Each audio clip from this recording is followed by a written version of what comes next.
מלא נחשים כמו מדוזה, יש לו סאונד ייחודי כמו מדוזה, משתינים על המסר מדוזה, צרבתי על דיסקי מדוזה, לא חיפשתי לי מוזה, חושף צלקות כמו יקוזה, SOS לכולכם כמו סיזה, לא בשביל זה הצטרפתי לליגה, אלא בשביל נערים בברמודה. רגע, מה? בהופעות צועקים עד שאי אפשר עוד, מתמעלים דאגות משולש הברמודה, פיידי פדס מרתון לאתונה, עד שזה שקרוי אל אתונה, החליט להזמין למימונה, שלא עם יסמין מהלומה.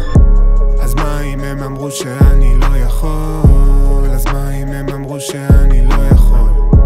אני נכנס רונלדו ואז שמתי גול, אני נכנס רונלדו ואז לפטופ בצבע של כסף כל בוקר עושה לי כן, הם התחילו לזרוק עליי דיסים, עדיף לי לשתוק כמו פסם מ7 בבוקר עד 7 בערב, יש פסטיבל פה בחדר, היא עליי אז זה 100 כי 10 על 10, עשינו פה לוח הכפל, כולם זזים הקרנה, זה לא מסובך מקרוני, תשאלו את המורה שלי אירנה, ילד הפלא ווין רוני, כל בוקר פותח עם בח, כן, ניכר אני קלאסי, עם הז'אנר מספיק מפותח, למה מרגיש שקראו לי, התחלתי עם יותר בחורות, ממה שיש במדריד, ניסיתי לרפא את עצמי, ניסיתי לרפא את יש לי יותר ניסיונות ממה שאמרו שצריך, ניסיתי לרפא את עצמי, ניסיתי לרפא את מוטיבציה זורמת בווריד, רק התחלתי נעים להכיר, תן להם לדבר, תן להם לרחל, תן להם להגיד מה שיש להגיד, תקופה אין את מי להאשים, כבר תקופה שאותי לא מרשים, תן להם לחגוג, תן להם לשתות, הם לא הגיעו מאותם הקרשים, זה מתחיל להרגיש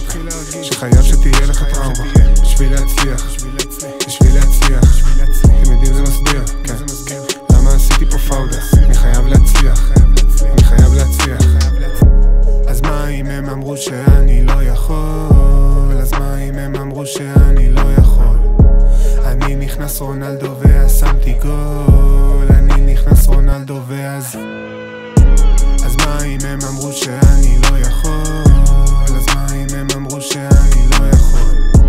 אני נכנס רונלדו ואז שמתי גול, אני נכנס רונלדו ואז ז'אנר מלא נחשים כמו מדוזה, יש לו סאונד ייחודי כמו מדוזה, משתינים על המסר מדוזה, סלף מייד פוטוסינתזה, ז'אנר מלא נחשים כמו מדוזה, יש לו סאונד ייחודי כמו מדוזה, משתינים על המסר מדוזה, צרבתי אז דיסקי מדוזה.